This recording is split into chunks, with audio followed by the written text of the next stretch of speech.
मित्रांनो, आज माझ्या हातात दोन वस्तू आहेत. एक वायरलेस माईक आहे आणि एक वायरवाला माईक आहे. मी हेडफोनला सुद्धा माईक बोलतोय का, कारण सांगतोय. जर तुम्ही वायरलेस माईक घेतलं तर याचा फायदा असा आहे की तुम्ही 10 फुटावर मोबाईल ठेवून सुद्धा रेकॉर्ड करू शकता.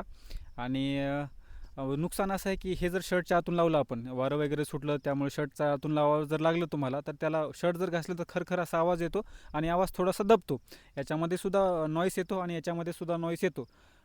जर तुम्ही हे घेतले वायरवाले हेडफोन, तर याच्यामध्ये तुम्ही एडिटिंग करू शकता, गेमिंग करू शकता, गाणेसुद्धा ऐकू शकता आणि आवाज तुझा रेकॉर्ड करू शकता. फक्त याचा मायनस पॉईंट असा आहे की हे जास्त दूर मोबाईल ठेवून तुम्हाला रेकॉर्ड करता येणार नाही.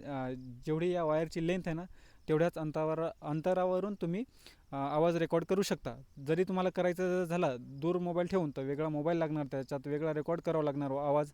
आणि ते नंतर व्हिडिओ एडिटिंगमध्ये ते दोन्ही शूटिंगचा आणि ऑडिओचा आवाज मिक्स करून तुम्हाला ते थोडंसं कॉम्प्लिकेटेड आहे.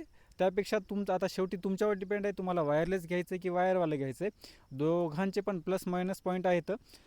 फक्त एवढं आहे, हेडफोन जर घ्यायचे असले तर थोडे चांगल्या क्वालिटीचे वापरा. माईक जरी घ्यायचं असलं तरी थोडंसं चांगल्या क्वालिटीचं वापरा. जेवढे पण बजेटवाले माईक असतात ना, त्यांचा एक प्रॉब्लेम असतो, दोन्हीमध्ये पण नॉईस येतो. तुम्हाला नॉईस रिडक्शन अप्लाय केल्याच्या नंतरच तो व्हिडिओ अपलोड करायचा आहे, कारण थोडंसं फार तरी नॉईस येणारच आहे.